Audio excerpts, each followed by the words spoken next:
Today on All Across Oregon, we'll be visiting the naturally beautiful town of Ashland. We'll start our day meeting the new owners of a landmark restaurant. From there, we take to the sky and see this gem of a town from a bird's eye view. Finally, we'll enjoy some handcrafted beer in one of Southern Oregon's largest breweries.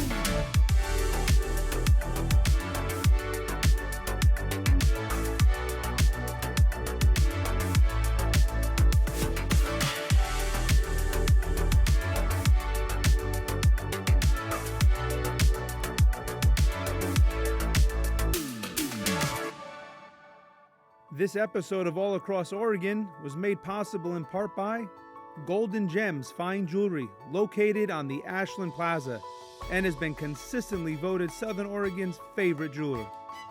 Par Mortgage, Ashland's oldest mortgage broker, providing mortgages since 1992. And John Warricoy CPA, premier CPA tax professional and profit builder in Southern Oregon and Northern California.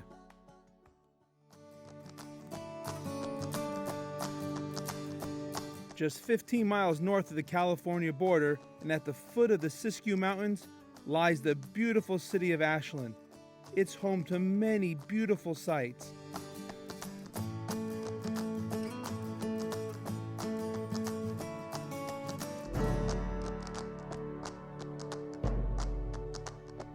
I'm gonna say, come on.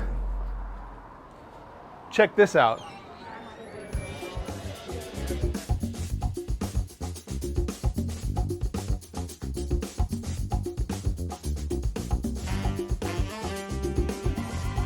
Hey, wait till you meet this lady, Marge, the new owner of Morning Glory. Marge, how are you?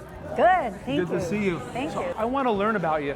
I want to learn about why you did this, why you took over. Yeah, that's a good question because we were newly retired. We really didn't have to be working, but just twiddling our thumbs, not doing as much as we usually did. And then this came available and we thought, why not give it a try? Yeah, give it a try. There's a name for people that want to go into the restaurant business. But anyway, they were twiddling their thumbs. They're not twiddling their thumbs anymore if you take a look around us. So you took it over. Did you have to do any remodel or work or anything? We didn't have to do anything. We just did a little refreshing of a few things, but it was a pretty solid place when we bought it. Now you also got a benefit when you bought this place. You got 50 years of experience of cooks in this restaurant. Absolutely. The cooks we got and the servers, some of the servers came back. So for us being novice restaurant owners, that was a beautiful thing. So we didn't have to recreate everything. Mm-hmm. Plus Patty, the previous owner, had put a lot of time and energy into getting these amazing recipes. It's really gourmet breakfast. Have you added any of your own things to it, or you say, you know what, I'm going to leave this exactly the way it is. This is how we're going to bring it back? We left it exactly how it is. We figured we will add our own touch a little bit here and there as it goes, but to start with, we wanted to start with what was already a very solid menu that people could be excited to come back to. It's being pumped up. I mean, it's being talked about, and it is truly a landmark. I mean, it is a special place. I've been coming here for so long, years and years.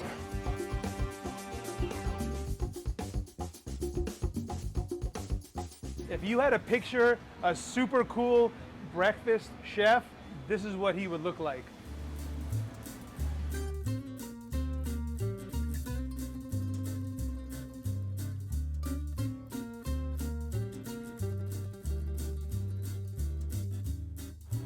Yeah, you can't go in that kitchen and not just get totally hungry. I mean, it smells amazing. These guys have mass skills here.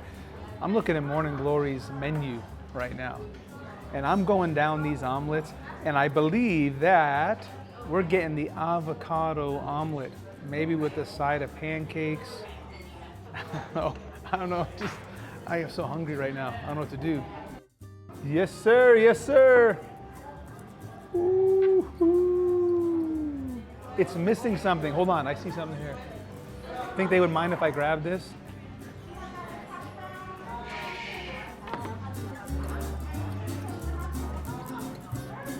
All right, no mistakes here.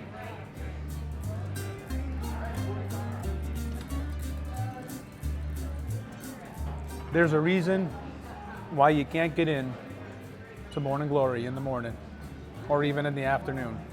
Amazing.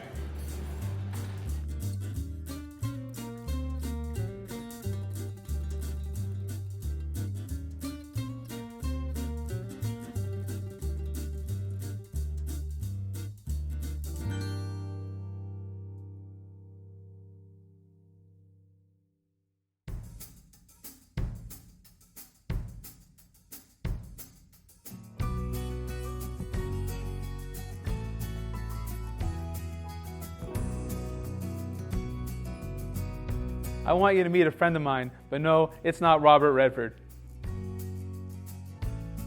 Bob Skinner is the owner of Skinner Aviation, an airport home to many beautiful and unique aircrafts, some of which are part of the history of this place, starting with this mural.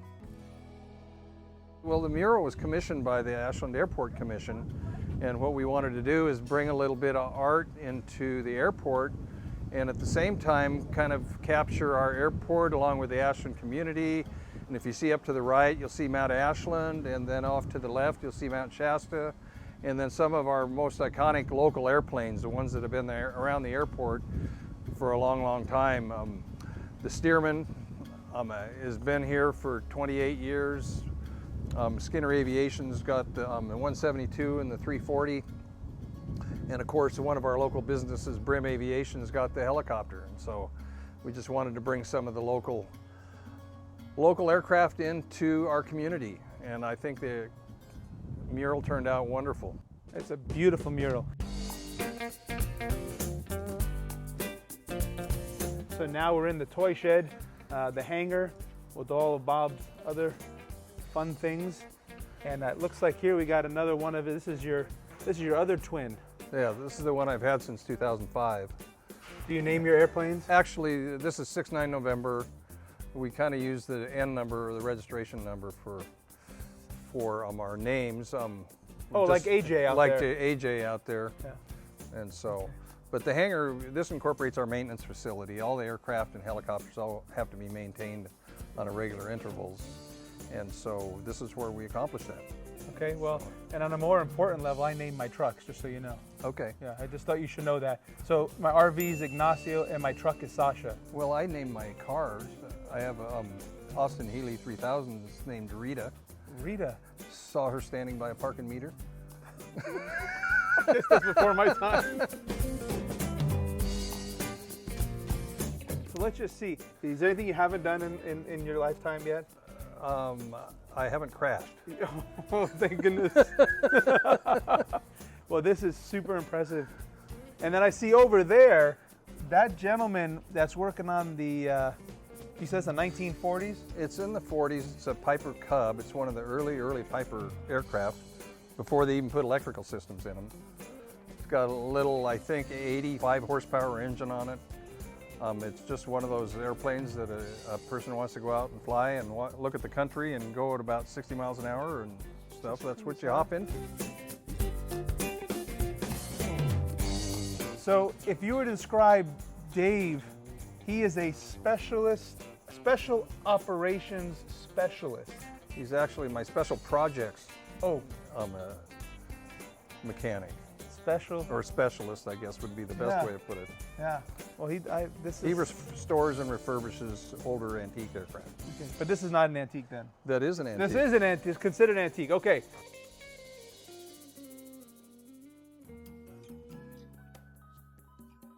The profession of aircraft maintenance is highly respected, since so many lives are at stake regarding that aircraft.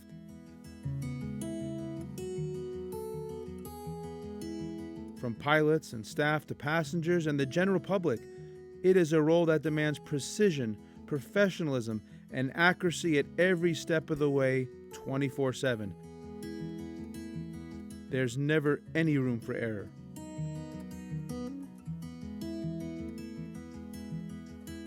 So Vinny, this is a Cessna 340. It's a twin-engine pressurized aircraft, and it's pretty much all weather and allows you to go to the higher altitudes.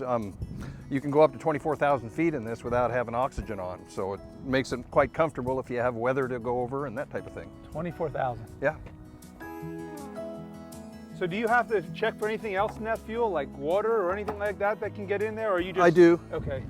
Stuff, but you check for water in the fuel, check for quantity in the fuel, check for oil in the engines.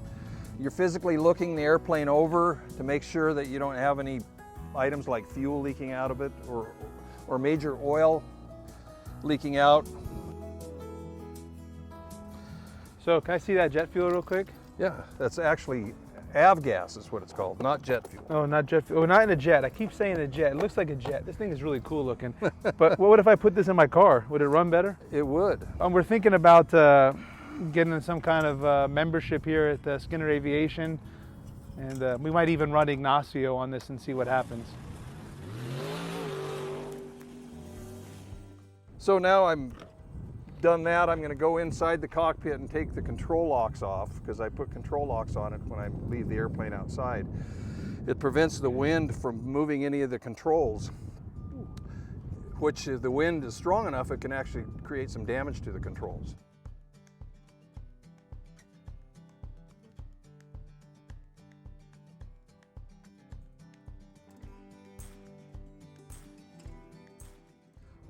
Then I'm going to check the integrity of the controls, make sure they make their full travel. This wind is concerning me, but he said we're good up to 20 knots, and he said we're about 8 to 10 right now. So we'll see how it feels. Again, I didn't eat anything this morning, so I feel confident about that. So yeah, I hope you didn't eat too. I wasn't too sure how I felt about flying on a windy day, so I thought a little skipping would help. All right, it's time to fly.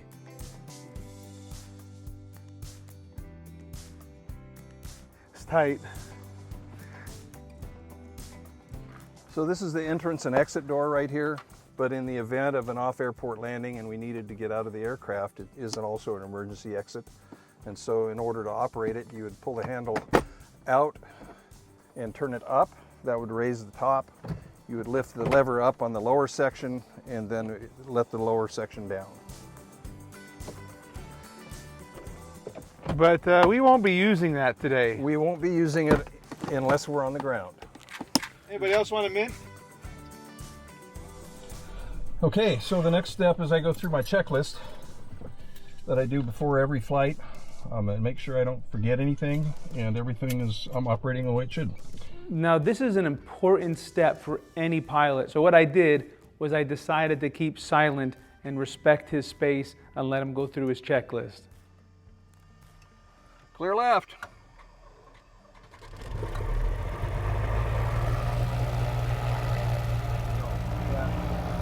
Okay, at this point we can go ahead and put our headsets on. Okay. All right, test, test. Maverick has the ball. Maverick's got it.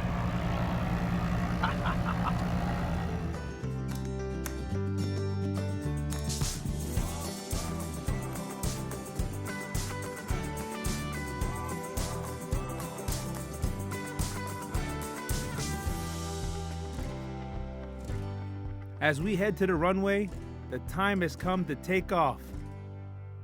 All right, here we go.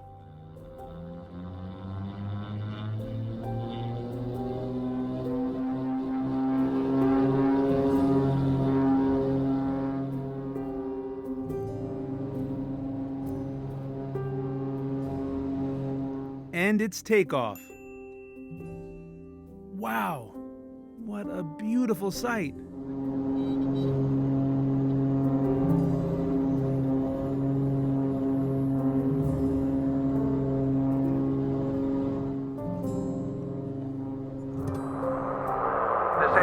Flying now is the rogue Siskiyou National Forest, and we typically will fly in this western forest, and we're separated by Mount McLaughlin up to Crater Lake, which you'll see on the left. Crater Lake is a national treasure, and it's the deepest lake in the entire United States. It is beautiful. Check out this Mount McLaughlin right ahead. Yeah, that's amazing. Currently, we've departed. We're heading more towards the northeast at this time. And right off our nose, you'll see Mount McLaughlin. Wow, look at that. Never saw Mount McLaughlin that close. Mount McLaughlin actually is an old volcano, like most all the Cascade Mountain range around here. As we get onto the back side of it, or the east side as I would call it, you'll be able to see the area of the mountain that actually separated on its eruption. Oh, wow. Look at that. That's one of the larger peaks in this area, being about 9,200 feet in altitude. And what are we flying right now? We're at about 5,900 feet right now. Okay. And what are we going to go to? We'll probably stay around this altitude because it'll keep us underneath the clouds. Oh, perfect. Okay. So if we go up above the clouds, that wouldn't be a problem, but we can just see a lot more underneath. One of Bob Skinner's jobs is he actually works with the Department of Forestry, spotting fires and communicating with people on the ground, telling them where the things are. So there's a slight possibility with all the lightning we got the other night, that could be a result of the lightning. And who would have thought on that day, on that flight, at that moment, we got to spot a wildfire. And we got to call it in. So actually, on second thoughts, I probably would guess that might be a result of a lightning strike. And now would that be something that if you're out and about, because of your responsibility and what you do, you have to say, hey, so-and-so, this is what's going on over here, or because it's where it's at, it is what it is? So this would be one of the things that we do when we're flying reconnaissance after a lightning storm. We'll come up and pick out all the smokes, and we'll go identify the location with a GPS coordinate, and then we'll call it into dispatch. And now your computer's going to lock that in, or you're going to just have to remember it? I'll lock it in. What I'll actually do is I'll fly over it, and I'll get a GPS coordinate on it. Oh, okay. And then I'll just give them that coordinate. The time has come for us to turn around and head home. Okay, hold on. Woohoo! Oh, yeah. What a beautiful flight. See the white and the red light up there? Yes. That means you're on the proper glide path.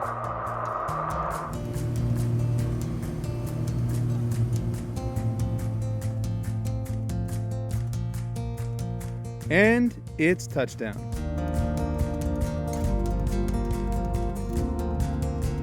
Wow, what a great flight. You're a good pilot, Bob. I don't think I could have done better myself. Okay.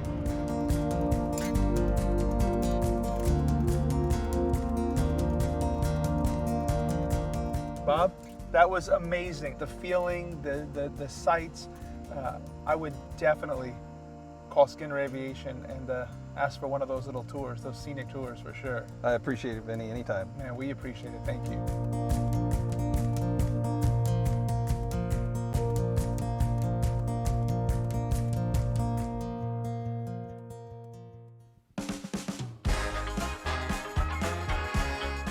If you ever want to know what an 8th grade hobby that turned into a passion and then turns into an international business looks like, this is your guy.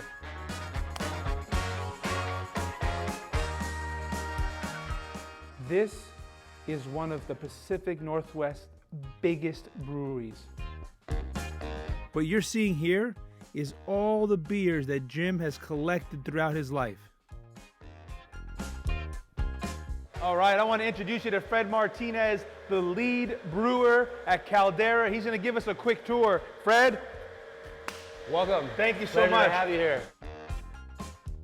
So first, I want to tell you about what we do here. We do typically two brews, two types of beers, an ale beer, okay, and a lager. So first off, a brew goes into the fermenters. You can see the cone shape here. Yeah. The cone-shaped tank is to process your yeast off of it. You know, as that beer is done and you check for a terminal gravity, your alcohol is right where you want it, you'll seal that tank, and then you'll crash the temperature from typically 72 degrees to 32. That funnel down there helps you take the yeast as you like, as it compacts down there. As that beer chills, all those settle to the bottom, and what we'll do is we'll reuse the yeast. When you see that cream, you'll seal it, and plug into your tank, and you'll use it as needed. So what I need to do to transfer and just get beer is I'm gonna take some yeast off the bottom, and I dry hop this with pellets, so it's gonna be a little green, and it might even have a nice aroma to it. Man, dude, that is crazy. The majority of the time you're cleaning Yeah. for a short beer run, Got you it. know, but that's the water usage, Yep. you know, And your place is immaculate. I mean, Okay. I've seen, I can't believe how much work you do and how clean it is. So, to put it simply, the beer travels through here and goes in this carousel.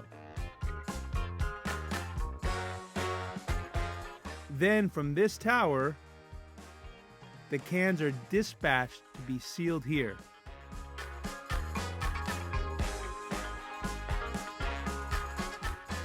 Finally, they travel through this conveyor and are wrapped and packed into a pallet, ready for distribution. All right, so now that we've seen how Caldera does their things behind the scenes and all their beautiful craft brews, we meet Chef David Kay. David, How you doing? thank you for having me. Absolutely. So Caldera is known for a multitude of dishes, you know, just a few to mention: truffle mac, ahi salad, angel hair pasta. You know, that's more on the entree side. So what we're going to do today is we're going to provide a mahi entree, which is one of our biggest hits. So what kind of beer do you think would go good with that? Because you guys are known for your pairings. Right. Mahi entree, always 110%. It's going to be a Pilsner. And it just pairs really well, again, with that passion. A little bit of the bitter from the passion. Nice. Just fights nice against that smooth Pilsner. Yeah, it's a win-win. Let's try it, man. Okay.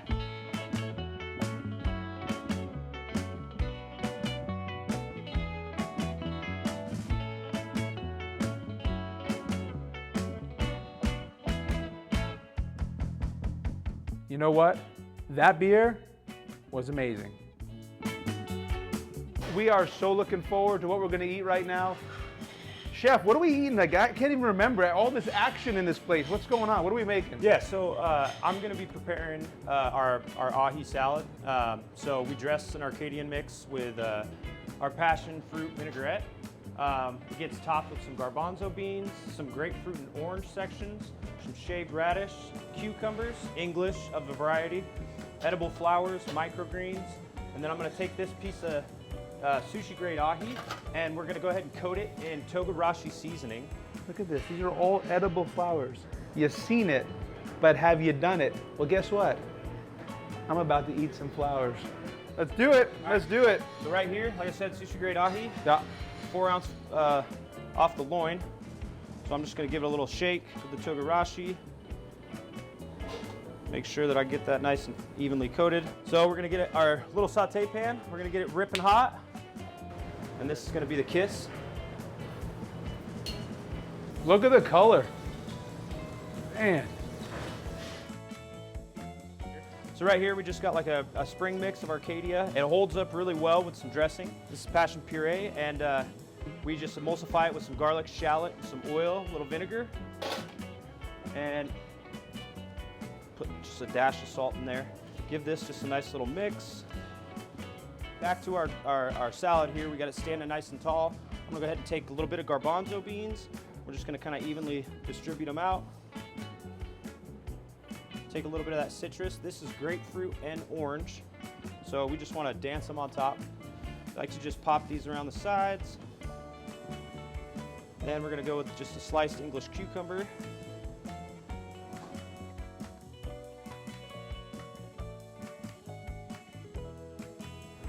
I mean, we didn't even, yeah, that's all we did.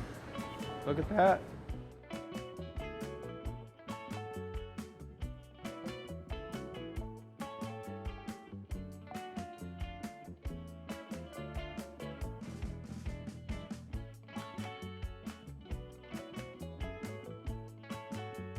This is amazing. You see the way you put it together back there?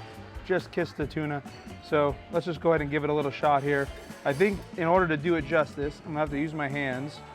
I'm gonna get an edible flower for sure, a little bit of green, a little bit of fish, a little bit of radish all together, and you gotta get a little bit of this sauce on here. Here's to you, kid.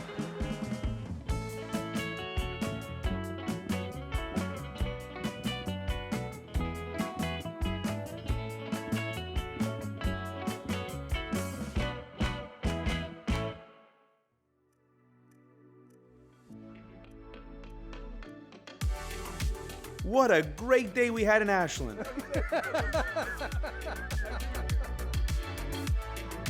We had a delicious breakfast at Morning Glory.